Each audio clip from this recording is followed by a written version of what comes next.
Alright, well, we're out here with the Kawasaki KLX 110.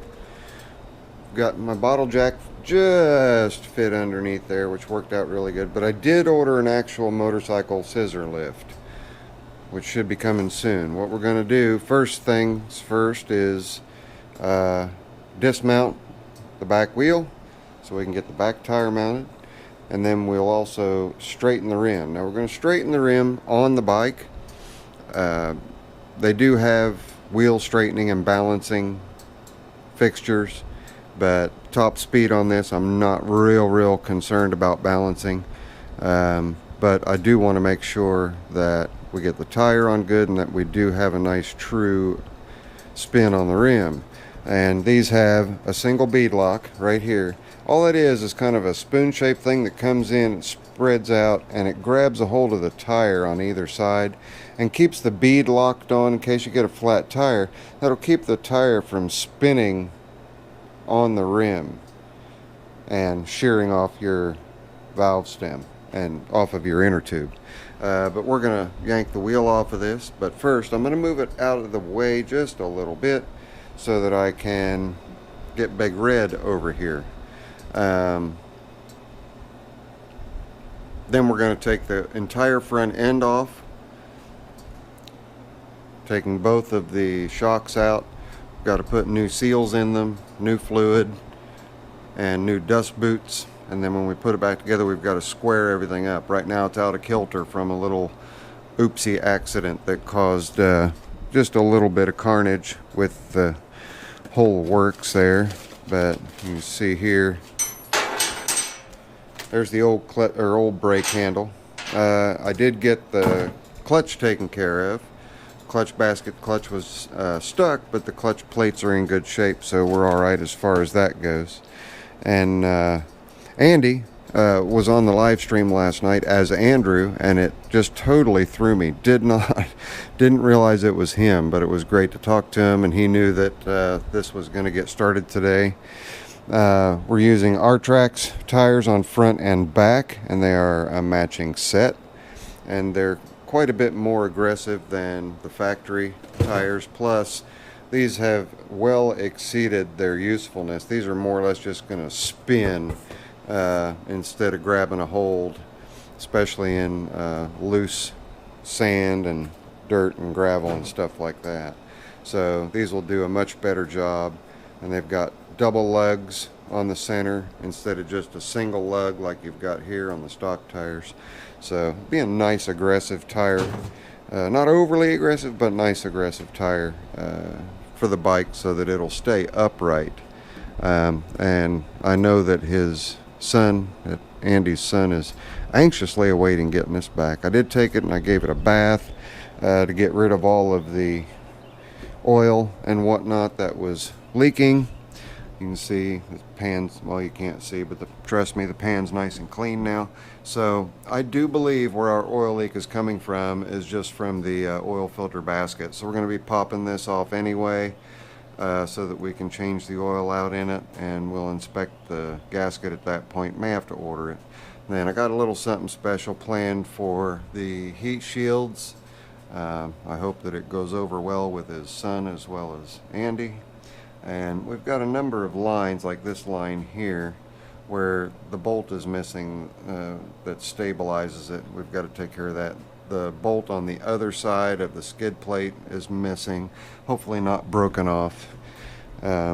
It's been rode hard and put away wet, but it's still got a good bit of life left in it. Brakes are still within good range, but when we get the back wheel off, we'll pull the hub and actually physically inspect them and look at the drum, make sure the drum's in good shape as well. So enough babbling, let's just go ahead and get to it. Alright, provided we have sound, just bump the camera all over everywhere. Let's see what we've got as far as brakes. Just lifts straight up out of there. We can see we've still got about 2/3 of the brake shoe left. Plenty of life in it. We'll do some brake cleaner and get that all cleaned out. We want to look inside the what would be the drum. We've got a little bit of glazing in there. We'll cut that glazing just using abrasive paper. Whoops, just took everything with it. I've got this 180 grit roll here,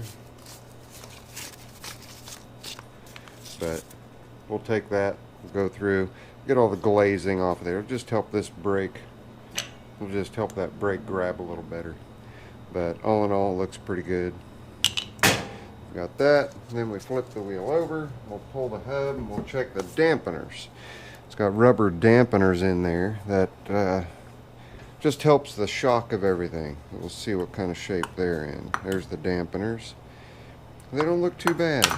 Got a little bit of excessive wear on the outer edges, but nice thing about these, you can take them and flip them over and you'll have new surfaces. Pretty sweet little deal there, huh? And then that piece that fell out there, it just goes right back down in there, just like that.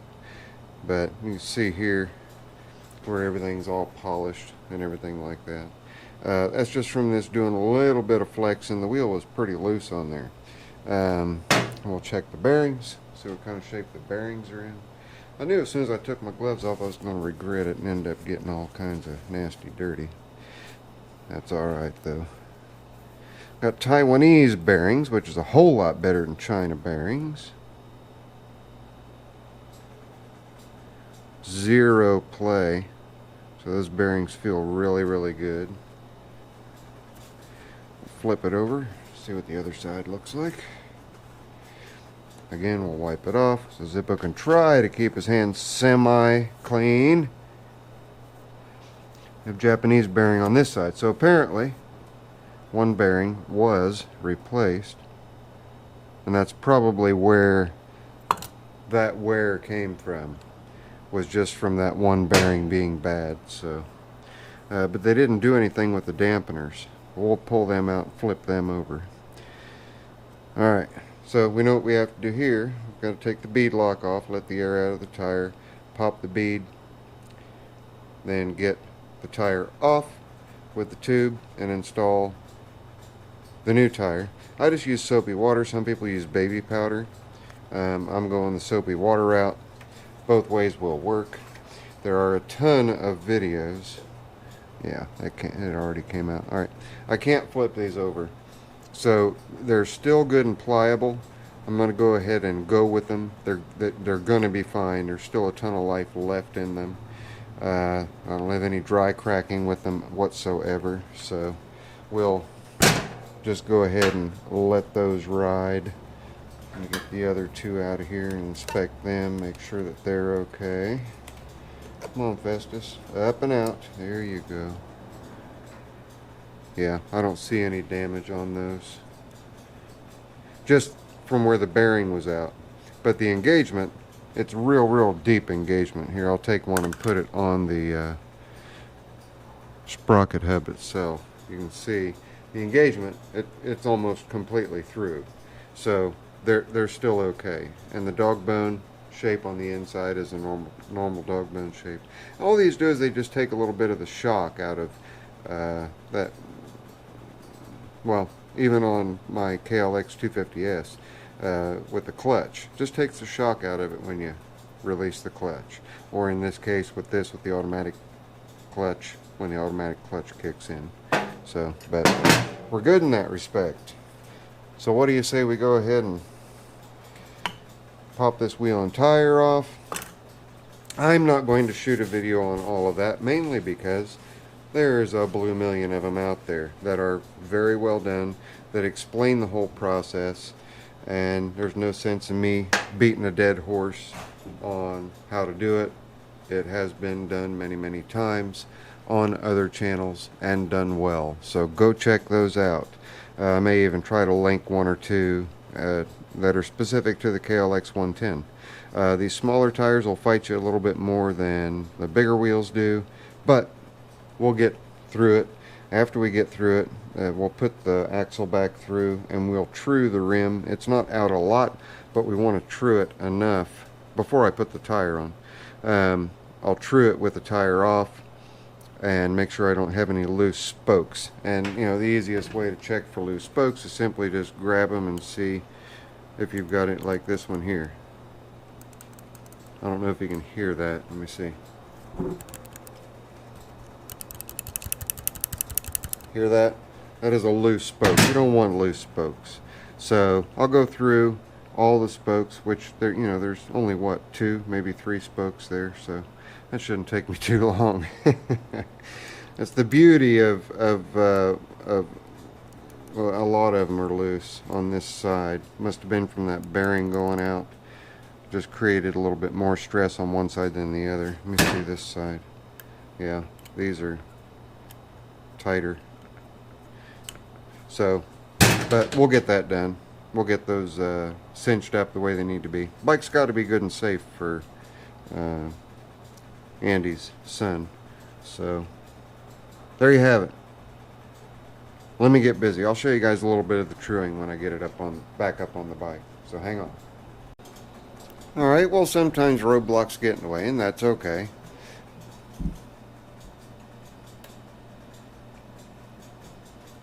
We have a broken spoke, so I'm gonna have to order some spokes. I'm gonna go ahead and order a few just in case I end up, when I'm truing up the wheel, I want to make sure if I break another spoke, and I didn't break this, by the way. I was just in the process of taking the tire off, got the first bead off, and just happened to look down and saw I had that broken one there. So, but that's going to slow progress on this wheel as far as putting the tire back on and truing it. So we'll get the tire off, get everything cleaned up, let this sit, and start paying attention to the front end of it while we wait on parts to come in for that one. Figured there's no better time than the present to give you guys a quick little show me on what my Bead Buddy, what its purpose is for. On the wheels you have a recess here, so when you're going to put your bead on, you put your leading bead down in here, which gives you room on the opposite side to pull the tire up over and to keep pulling and walk it all the way around. Well, sometimes you're fighting it. You got 3 spoons in there, you're having to hold one down with an elbow, you're just fighting it. This prevents you from having to fight it. So once you get your first little bit of bead over top of it, then you just take this little guy, take it and slide it down and put it on just like that. I'll show you how it looks down here. Just like that. And what that does is the tire is back here and it has no way to come back over the top. So it's like a third hand. So that's how that works. And you just loop it, and it's large enough to put over the valve stem. Of course, right here we've got our bead lock, but it's got a wide enough slot to go over the valve stem. But that's how that sucker works right there, just like that. Nice and easy.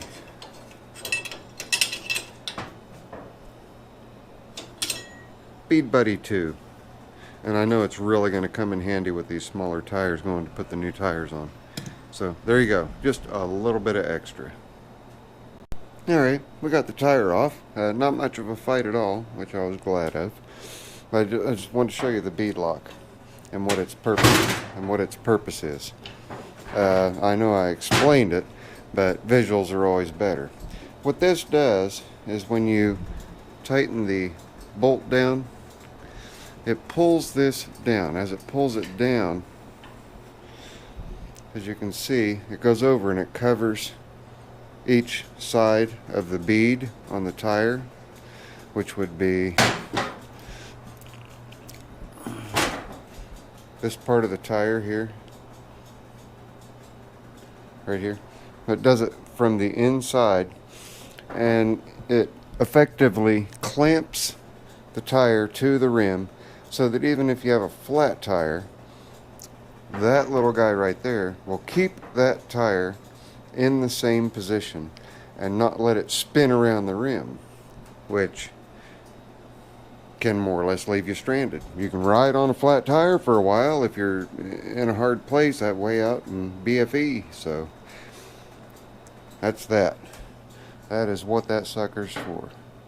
So I'm going to inspect the chain, and essentially the way that you go about checking a chain is to see how much flex it has, and you'll push the links together and pull them apart and see how much give you've got.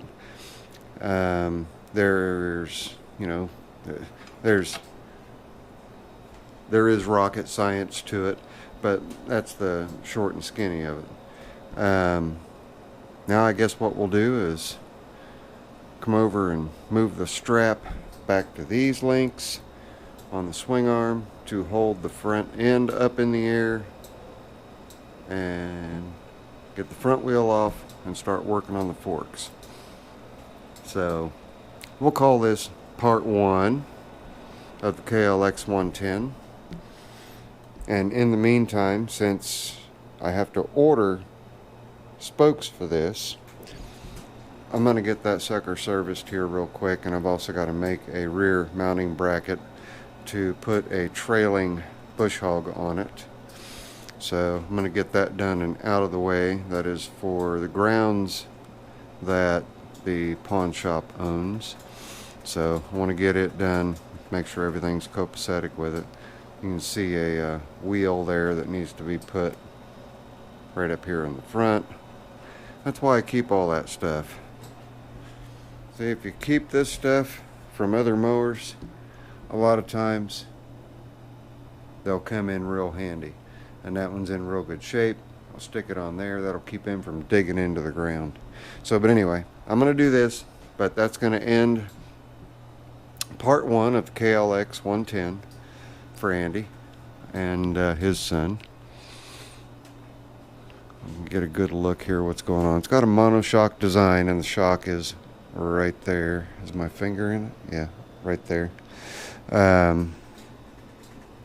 We'll go through. Just everything has got to be gone through on this. Everything. And we've got to find our oil leak. I'm hopeful it's just the gasket on the oil filter, but we will see. But anyway, and I've got something kind of cool figured out for that. I already mentioned that.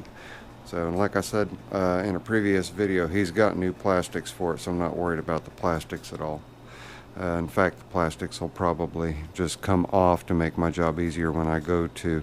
I've got to pull the carburetor off, run it through the parts washer. It starts, runs, drives, does everything it's supposed to do, stops. But I want to make sure everything's good and clean. Rinse the gas tank, the fuel tank out, and all that other fun, happy stuff. So, all right, that's it. This is the end of part 1. If you would please, right there, you'll see my smiling face pop up. Click on that if you're not subscribed, and you can subscribe and then hit the bell icon so you can be notified every time I put a video up. And then right over here is last night's live stream, and right over here is a best for viewer video.